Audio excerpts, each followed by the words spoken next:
तुमचं काम आहे समाजाचं काम करतात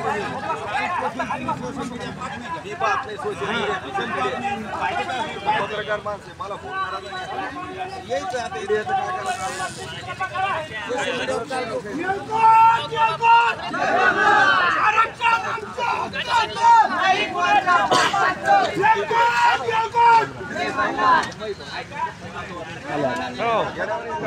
तुम्हाला कळत नाही काही गोष्टी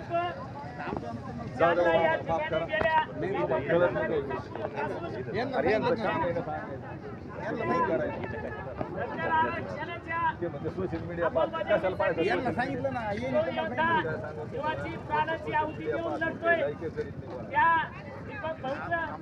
गेल्या 14 दिवसापासून प्रशासनानं लक्ष दिलं नाही व आज लोक सुद्धा प्रशासनाचा कोणताही पुढारी प्रशासन यांची दखल घ्यायला त्यामुळं आपण या उपोषणादरम्यान त्रिसूत्री कार्यक्रम आयोजित केला होता।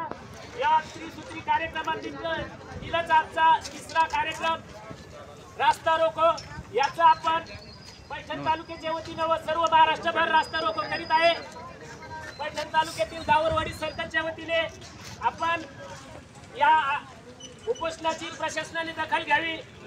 आपला जो माणूस प्राणाची आहुती देतोय त्याला कुठेतरी सपोर्ट करावा यासाठी सर्व समाज बांधव आपण महाराष्ट्रभर रास्ता रोको करीत आहे व या ठिकाणी दावरवाडी व दावरवाडी सर्कलच्या वतीने व पैठण तालुक्याच्या वतीने विविध ठिकाणी असं या रास्ता रोकोचं आयोजन केलेलं आहे। सध्याला मुरबा बोडखेला चालू आहे, पैठणला चालू आहे, आपला दावरवाडीचा तिसरा टप्पा आहे। शासनाने कुठेतरी दखल घ्यावी व आमच्या योद्ध्याला वाचावं हीच आपली एक कळकळीची विनंती आहे। शासनाला परत एकदा विनंती करतो आमच्या उपोषणकर्त्याला वाचावं व आमच्या उपोषणाची दखल घ्यावी याची नम्र विनंती करतो व माझे 2 शब्द संपवितो। येळकोट येळकोट।